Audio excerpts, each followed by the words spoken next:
Akuisisi bakmi GM oleh Grup Jarum membuat publik penasaran. Bakmi GM sebagai restoran mie lokal tertua di Indonesia bisa survive melewati zaman dari krisis moneter sampai pandemi COVID-19.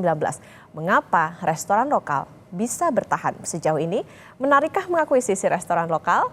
Kompas Bisnis akan tanya ke Ketua Umum Asosiasi Pengusaha Kafe dan Restoran Indonesia, Ferry Setiawan. Mas Ferry, selamat pagi. Selamat pagi. Ya, Mas Ferry, menarik melihat bakmi GM, restoran lokal berusia tua bertahan dari roller coaster zaman. Kita ambil contoh tadi ya, bakmi GM yang dikabarkan diakuisisi oleh konglomerasi Grup Jarum. Secara luas Mas Ferry, gimana sih sebetulnya kondisi dan juga peta bisnis restoran lokal saat ini, terutama setelah lepas dari pandemi COVID-19? Ya, sebenarnya sih kalau kita bicara masalah bisnis F&B ya, sebetulnya setelah pandemi ini sudah kembali hampir lebih daripada normal. Ya, cuma yang menarik apa? Saya sebagai Ketua Umum Asosiasi Pengusaha Kafe Restoran Indonesia bisa dibilang hampir setiap hari kita welcoming new member.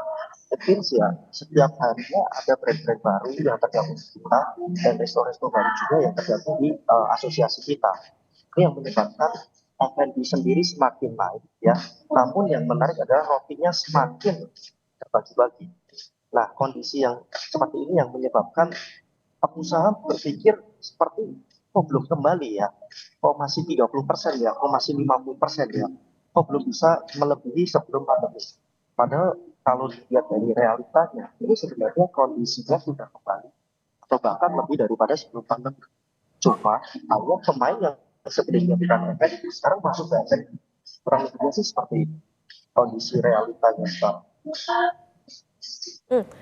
Mas Ferry, artinya memang sekarang ya kondisi sudah mulai normal, tapi balik lagi ya inovasi yang ditunggu dari para pengusaha. Nah, selain pandemi, faktor yang cukup berdampak pada bisnis restoran ini kan adalah kemarin kita tahu aksi boykot pada afiliasi kelompok tertentu. Apakah aksi boykot itu menguntungkan buat restoran lokal sekaligus apa bisa dibilang jadi peluang untuk menggait hati konsumen? Ya, brand lokal sekarang semakin banyak diminati. Karena kalau kita bicara poin pun juga ada dua sisi ya, pasti akan ada pro dan kontra juga. Baik kita bicara global brand yang banyak di boycott, tapi jangan lupa bahwa banyak teman-teman kita, staff juga itu semuanya orang Indonesia loh. Jadi ya kita harus benar-benar gimana bisa melihat realita yang sekarang. Ketika kita boycott, memang beberapa bisnis agak ada penurunan ya, terutama global brand. Tapi kalau kita bicara yang local brand, memang kenaikannya dan juga local brand yang baru-baru itu semakin banyak. Dan juga bisa dikatakan juga local brand sekarang lebih menarik daripada global brand. Karena apa? Mereka benar-benar sangat agresif dan juga kalau kita bicara secara bisnisnya scalable. Jadi ketika ada investor masuk, ketika ada pendanaan masuk, itu bisa dengan cepat spreading dengan cepat juga. Mas Ferry, mohon maaf, apa bisa dibenarkan audionya karena kami mendengar kurang jelas? Ya, Untuk jawaban Anda? sudah jelas? Iya, oke. Mas Ferry, fenomena yang menarik beberapa tahun terakhir juga adalah banyak kafe dan juga restoran nih mendadak bermunculan, lalu ekspansif buka cabang sana sini. Kita tahulah ada beberapa misalnya outlet kopi gitu dalam setahun bisa buka sampai ratusan outlet.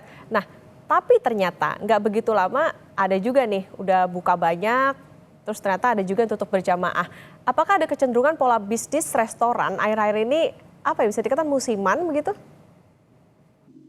Sebenarnya kalau kita bicara bisnis F&B ya, ini kita bicara untuk ada bisnis yang memang dia secara model bisnisnya tren sesaat dan juga ya ada yang memang dia comfort food sehingga dia bisa kita bicara long lasting ya. Tapi F&B is all about product and service at the end of the day ya.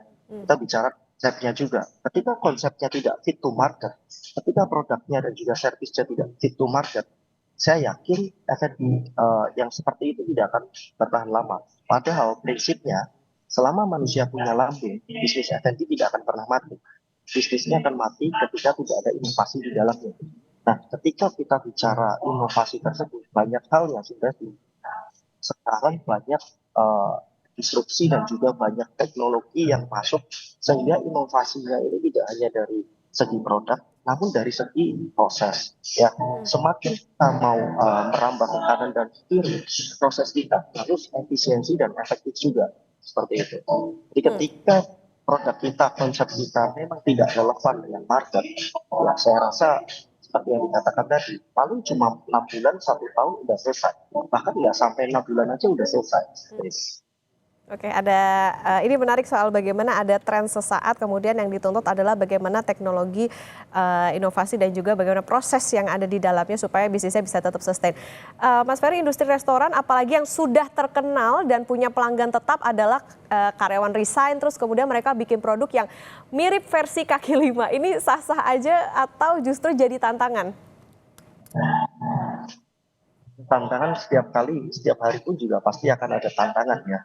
Cuma bagaimanapun kita sebagai pengusaha F&B, kuncinya tadi sudah saya sebutkan, gimana kita bisa relevan dengan zaman dan juga kita bisa selalu berinovasi. Ya, tentunya setiap kali ada brand baru, ada pemain baru, itu tantangan bagi kita, itu kompetitor bagi kita. Namun Oke, bagi saya kita harus fokus dengan brand kita, dengan bisnis kita, apapun yang ada di depan sana, ya kita harus selalu bisa berinovasi sehingga kita punya unique value yang berbeda daripada yang lain. Kalau kita bicara produk tapi ya ini bisnis dengan entry barrier yang paling mudah untuk dimasukin.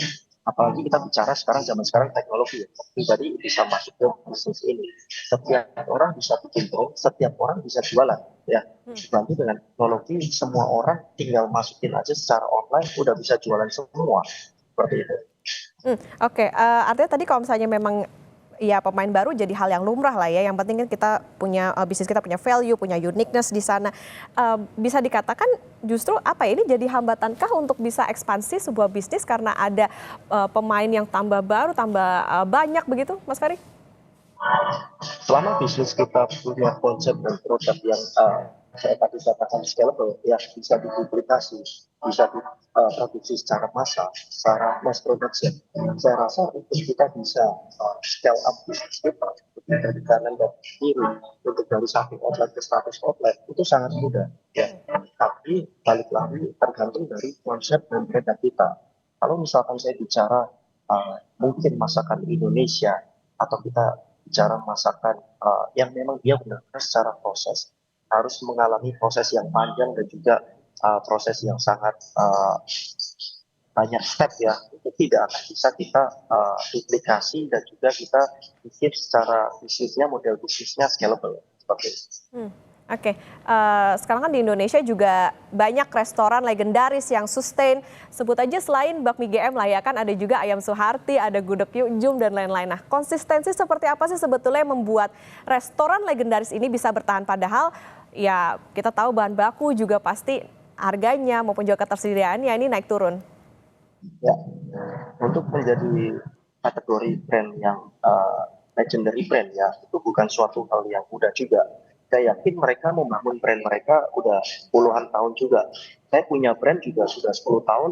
Untuk kita bisa survive, kita harus benar-benar fokus di produk dan servisnya. Dan juga dibantu dengan inovasi. Dibanding dengan sekarang banyak pemain baru yang mungkin secara produk tren ya, secara produk tren dan bisa viral juga. Tapi pertanyaannya apakah viral aja cukup ya? Percuma kalau kita viral, orang nggak ada retensi untuk beli lagi. Jadi fokusnya adalah produk dan service. Mereka bisa bertahan dan mereka bisa masuk ke kategori legendary brand. Saya yakin mereka benar-benar fokus di produk ya, fokus di produk dibantu dengan service, dan dia bisa dikatakan secara retensi, secara customer yang datang, secara customer yang visit, dia semuanya udah loyal semua seperti itu. Oke, punya produk, service, inovasi, dan juga tentunya experience pelanggan juga nih ya yang ditunggu-tunggu begitu untuk sebuah kafe ataupun juga restoran. Berarti artinya kalau misalnya ada orang nih atau pihak begitu Mas Ferry yang mau berbisnis, apakah apa yang perlu disiapin untuk bersaing misalnya dengan mereka yang pemain-pemain legend gitu, misalnya dengan produk yang sama, ayam goreng tadi ada Suharti, kemudian mau main juga ayam goreng. Ini gimana Mas Ferry? Ya, tentunya kalau kita bicara masalah saingan legendary brand, ya secara produk kita harus lihat dulu ya. Ya. Dan yang kedua, apa sih unique value yang harus kita tawarkan supaya produk itu bisa dikatakan berbeda dengan mereka. Saya yakin pemain ayam goreng, ya kita jual ayam goreng, kita jual bakmi goreng, kita jual goreng. Saya yakin semuanya bisa bikin juga. Tapi pertanyaannya, mereka punya pasarnya sendiri, Ya. mereka konsepnya sendiri, dan mereka punya cita rasanya sendiri. Nah itu ketika mereka benar-benar secara produk itu market, uh, secara bisa dikatakan tractionnya dapat ya orang pasti akan stay di sana. Hmm. Jadi jangan pernah main ketika kita bisnis F&B, main-main dengan produk dan service. Kuncinya udah itu aja ya. Kalau kita bisa konsisten dan kita punya endurance yang panjang, saya yakin bisa sustain.